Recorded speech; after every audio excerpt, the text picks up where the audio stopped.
Hello Internet, Seth Skorkowski, and today I'm going to discuss a traveler book that I have a very special connection to, and that is Mysteries on Arcturus Station. Published in 2021, it contains two mystery adventures set aboard a space station.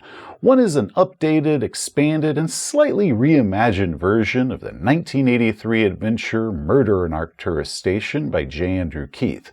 The other is a possible prequel adventure called The Hunt for Sabre IV, which was written by me. So what happened was last year I did a review for the original Murder on Arcturus Station scenario, and I had a few criticisms and suggestions for it, but overall I absolutely loved that adventure. I believe it is a genius adventure, and I mentioned that I hope Mongoose updates that to the newest edition because it's one of those brilliant scenarios that shouldn't be lost to time as editions change and various books go out of print and they end up getting forgotten. Now, one of my big criticisms about it is that it opens up saying how the heroes have just completed a job and how that went and who they met at the station as a result of that. But there wasn't any adventure that was presented there. It just simply referenced it and how the travelers are now waiting to get paid once this adventure starts. I also mentioned that for my game when I ran the adventure, I wrote a prequel adventure that met all of the requirements that the intro to this one alluded to, and then I ran my players through that adventure and we played it and had fun, and then the next adventure kind of led straight into that, so that way we had two adventures back to back. What I didn't mention was that I had reached out to Matthew Sprange at Mongoose Publishing, telling him how much I would love to see an updated version at Murder Arcturus Station, as well as my criticisms that I had about it. Matthew said, "You know what, you're right, we should definitely do that." And then he offered me the job of writing the new adventure, as well as, offering me the job of updating the scenario to the newest edition, giving me total freedom to change it however it was that I wanted. And this is it. My adventure, The Hunt for Sabre IV, as well as my updated and reimagined version of J. Andrew Keith's classic Murder on Arcturus Station. Holy crap, you Snyder cut it yourself? You were just like, "Hey guys, this stuff needs to get changed." And they were like, "You're right, you want the job to do it?" That is like every gamer geek's dream. I know, right? I can't believe that worked. So, starting with the original adventure, which was 54 half-size pages with no art outside from a pair of maps, Mysteries on Arcturus Station is now two adventures coming in at 72 full-size pages and has a lot of art, including images for 21 NPCs, some of which appearing in one adventure with others appearing in both adventures, gear and equipment that's found in the adventures, as well as two new ships, the 1,500-ton Sabre ore carrier and the 60-ton Arcturus mining craft. There's also a new psionic ability that I got to introduce in these. These mystery adventures can be played separately or together in a series. Hold on. Back when we did our review for Murder on Arcturus Station, it was mentioned by a couple people that there actually already was an existing prequel adventure that was printed back in a magazine in 1983. What about that? Okay, so when I did the first adventure, a few veteran players pointed out that JTAS issue 18 from 1983 included an Amber Zone adventure that was called Without a Trace. Most of them were pretty polite and informative in them telling me of that, and a few were kind of condescending in their mentioning of this prequel's existence and were kind of rude about it. First, Without a Trace is an Amber Zone adventure, meaning that it's more of a rough outline sketch than a module itself. I mean, here it is. Just over 2 half-size pages, meaning that it's really over just 1 full-size page. It's more of a promotional hook for the then upcoming Murder on Arcturus Station, at that point still called Murder at Arcturus Station, and it's kind of like a trailer really. It also requires that referees pick up Adventure 4, Leviathan, to get the ship's deck plan, meaning that it's really intended to sell you 2 adventures, and among the information that it lacks is the setup for Arcturus Station, such as introducing Maria Aguilar, and how that adventure is intended to end in order to be a proper setup for Murder on Arcturus Station. The module also makes no reference at all to this magazine adventure, and neither does the Traveler Wiki. So, like most folks in the 38 years since that magazine issue was printed, I had no idea that Without a Trace even existed. But once I was aware about it, once people had told me about it, I talked with Matthew Sprange to see if maybe we should modify The Hunt for Sabre IV which at that point was already written, but maybe we could change the names of the NPCs, or maybe name the ship the Solaria, like it was in the original adventure, or something like that, just kind of as a nod or an ode to the original adventure that Jay and Keith had done. But we decided that because my adventure, which is far longer, a full mystery scenario, and very, very different than Without a Trace, that we were going to go ahead and leave that as is. We weren't going to change it at all, which would leave Without a Trace available to appear in maybe a future Journal of the Traveler's Aid Society volume as an alternate prequel adventure, or if you do the right changes, a group could end up doing both, where you do Without a Trace, and that leads you into the Hunt for Sabre IV, which would then lead you into Murder on Arcturus Station. If you made the proper changes, you could be able to pull that off. So we decided that we weren't going to change the original scenario at all, because my adventure was written completely independent of it with no idea that it existed. Enough about that. So let's go ahead and talk about this book, what it contains, what was changed from the original Murder on Arcturus Station, as well as a few tips and tricks on running both adventures that appear inside of it.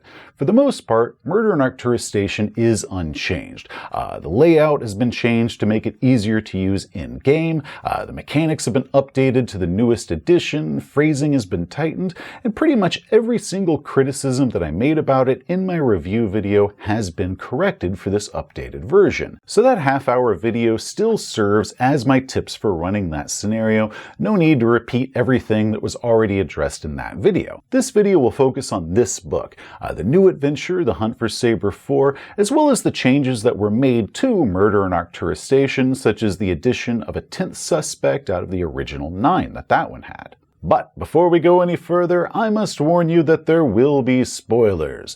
So any players in the audience, please stop here. Send your game master this way to see about running these adventures for you.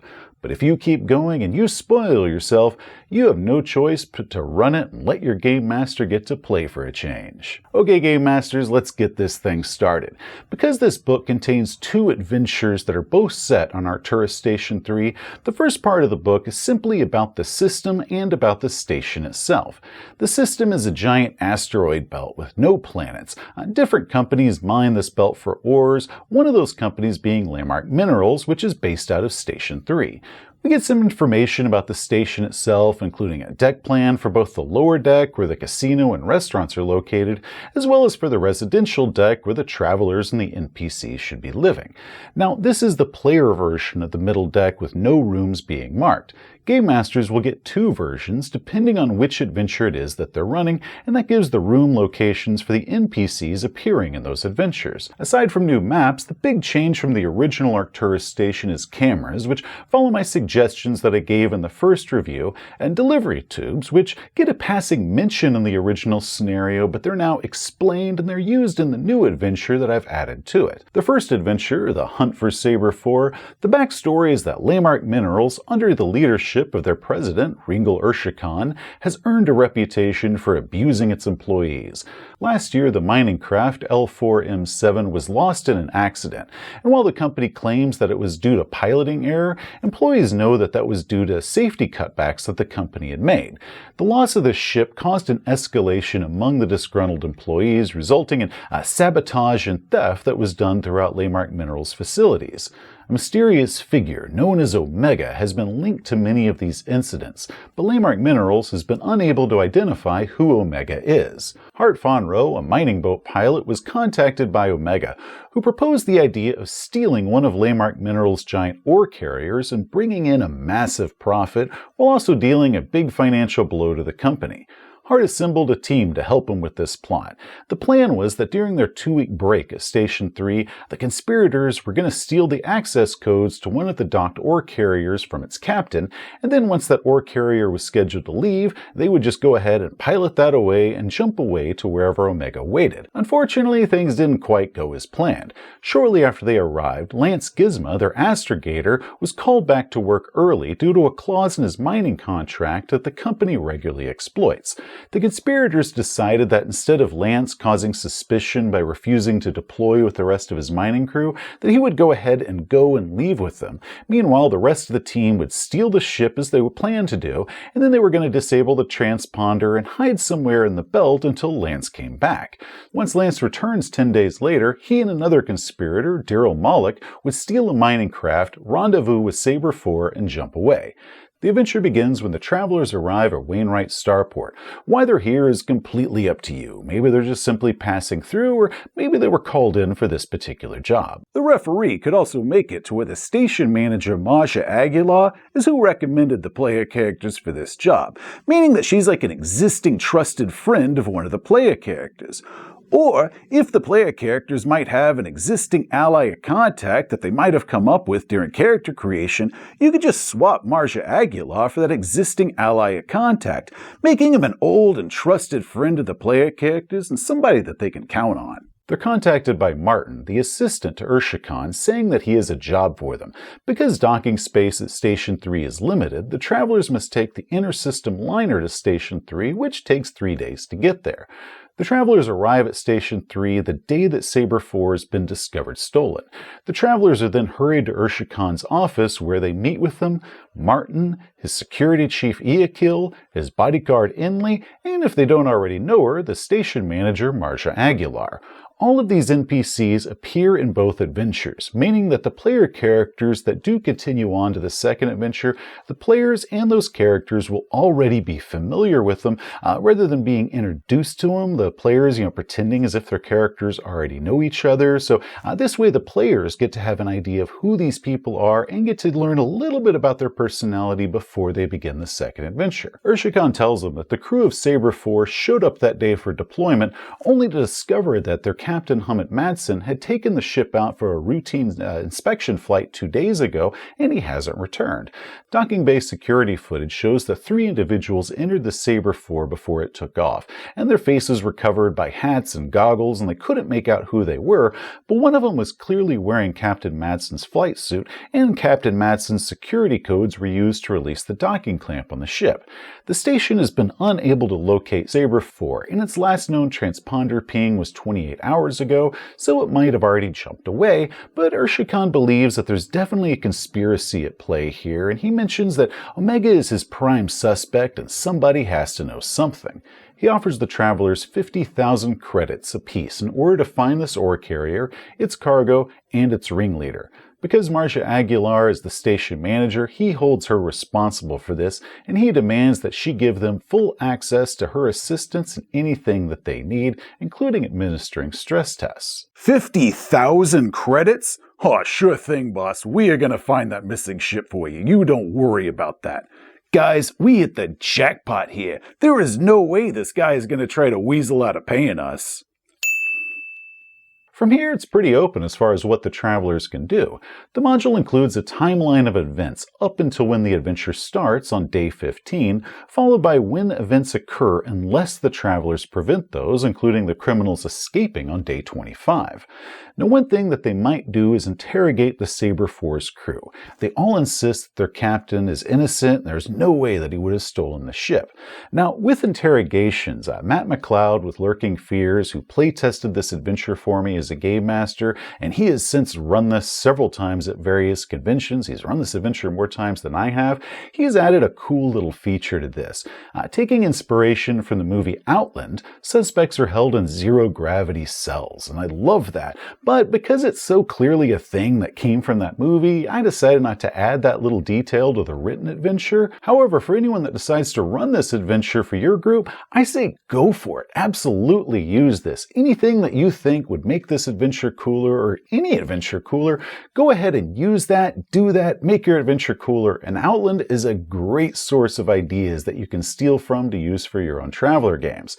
Now, unless the Travelers discover it first, the mutilated remains of Captain Madsen are discovered by cleaning staff on the morning of the second day.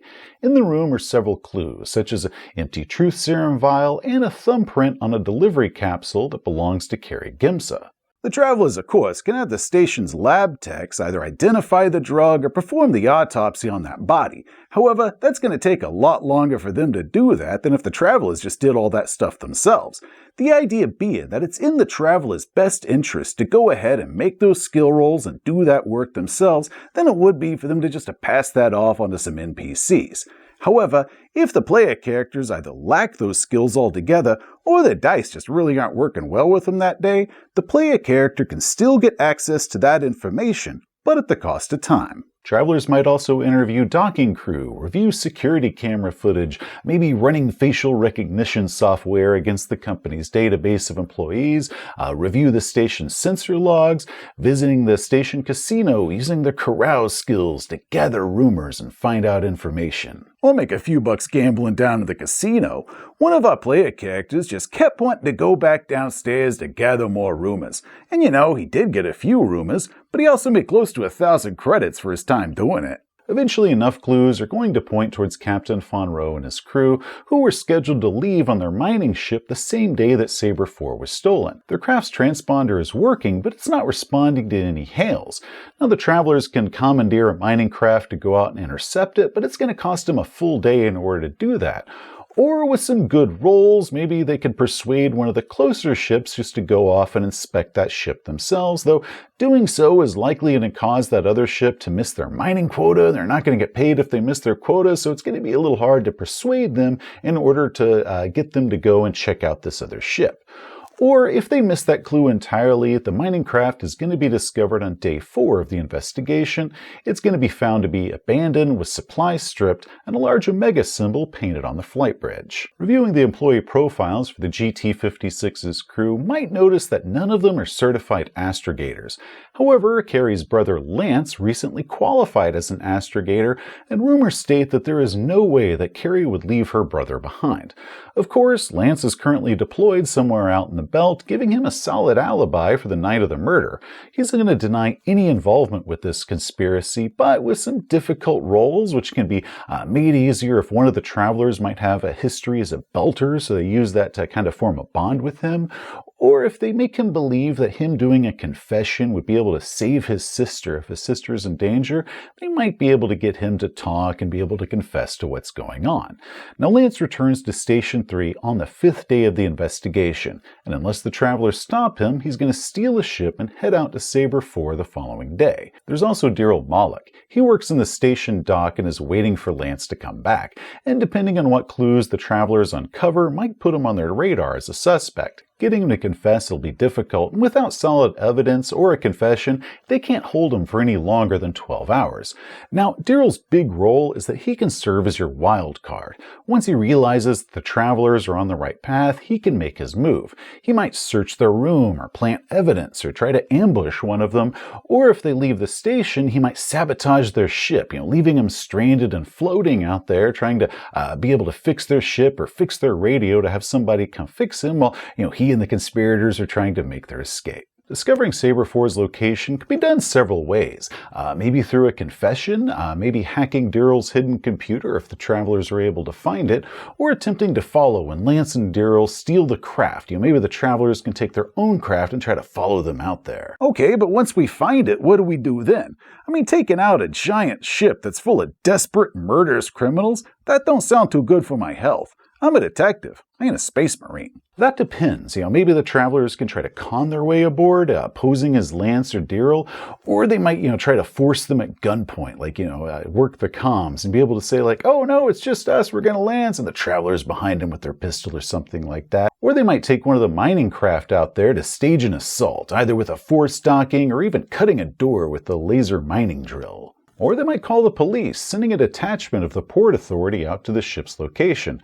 Of course, a patrol cruiser all the way from Wainwright Starport would take 4 days to reach the ship, so if the criminals have their astrogator, they will have escaped by that point. No matter what tactic they do, Captain Fonro should die if you're planning on running the next adventure.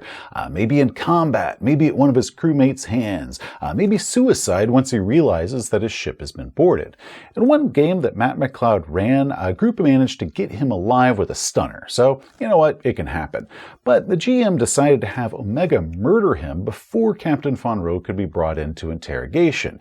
It could be done with poison or a sniper shot as he exits his ship, or Omega, being a scion, could just use psionics to do it, either frying his brain or compelling somebody else to kill Captain Fonro for her. That GM's way of dealing with that is he had Omega hiding out inside the docking bay wearing a jumpsuit like she was just one of the regular workers. Then when the ship arrived and they marched Fonro out with his hands all in shackles and they're parading him on up to get interrogated, his eyes just suddenly rolled up in his head and he dropped dead to the deck right there. And everybody's looking at Fonro going, what the hell just killed this guy? And that's when Omega made her escape, only to show up again in the next adventure. However you want to do that is fine, but Captain Fonro should die before the Travelers or anyone else are able to glean Omega's identity from him, because the Travelers' failure to get that is what sets the groundwork for murder on Arcturus Station. The original module made a point that the Travelers failed to capture the ringleader, something that Without a Trace failed to mention. This, of course, then leads us to Adventure 2, the revised Murder on Arcturus Station.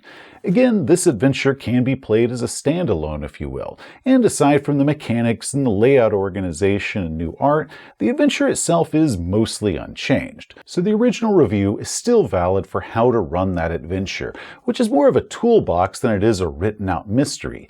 Game masters are still going to need to decide how the victim dies, be it stabbing, shooting, blown up by a bomb, strangled, poisoned, whatever it is.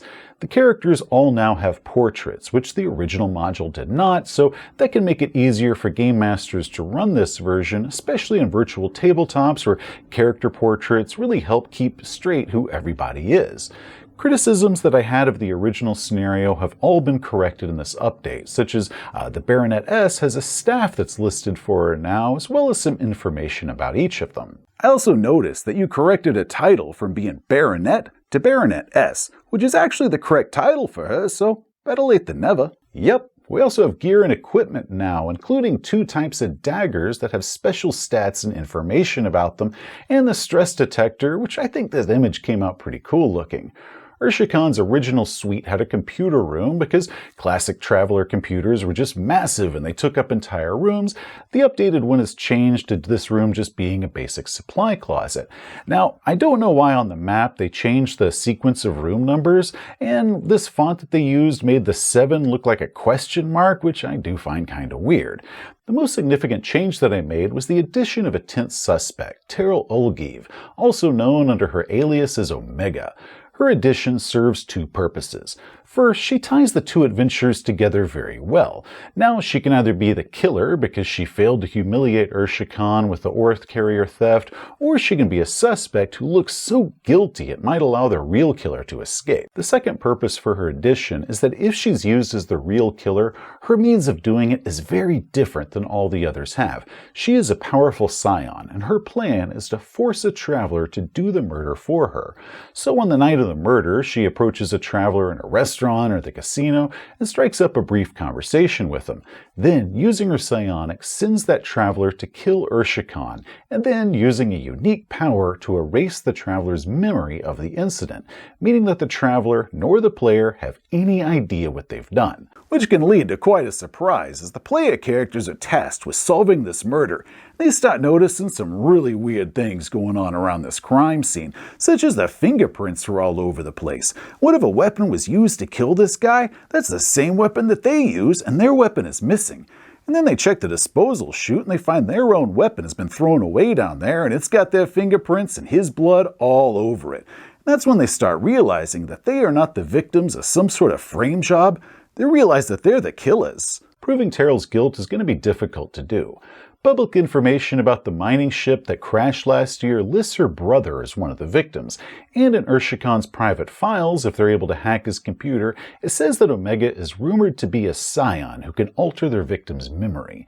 Psi detectors are pretty expensive, and they start out at tech level 16, so it's unlikely that the travelers are going to have one when they do this adventure.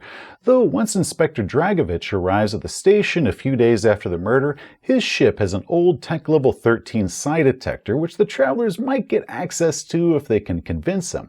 And on a different note, I love the image for this thing because it's supposed to be an old-fashioned side detector. The little antenna on it has this sort of, retro look to it. I think it's just wonderful. I just thought that having the player characters realize and then having to hide their own involvement in this murder while also trying to simultaneously hunt down the real murder would be kind of a fun addition to all the different things that this murder mystery game already offers to us. Kind of a neat little addition to the toolbox that the Game Master has. Overall, I'm pretty proud of this book. I'm very happy to have added my own little piece to the Traveler universe and getting the opportunity to bring back and update J. Andrew Keefe's classic adventure that I love so very much.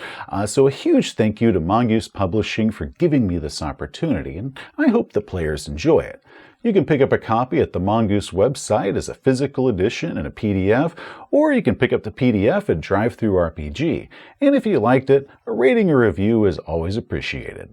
Hey, thanks for watching. If you enjoyed the video, please give it a thumbs up. If you want to see some more of our stuff, such as game reviews, or how-tos, or our entire series on playing Mongoose Traveler, just hit that subscribe button.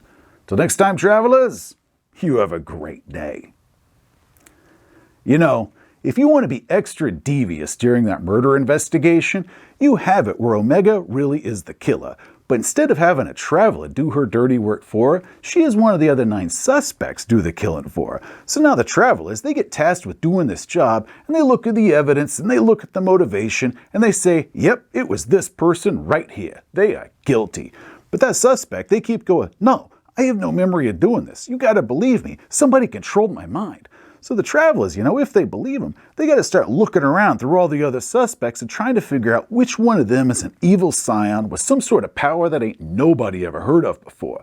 But meanwhile, the authorities are all like, what are you talking about? You solved the case. You're a big damn hero and you're going to get a reward. We're going to let everybody out of this station and they can go home. So now the travelers, they're in some sort of race against time trying to find some sort of evil scion out there and try to prove the innocence of the person that they had just proven guilty of murder.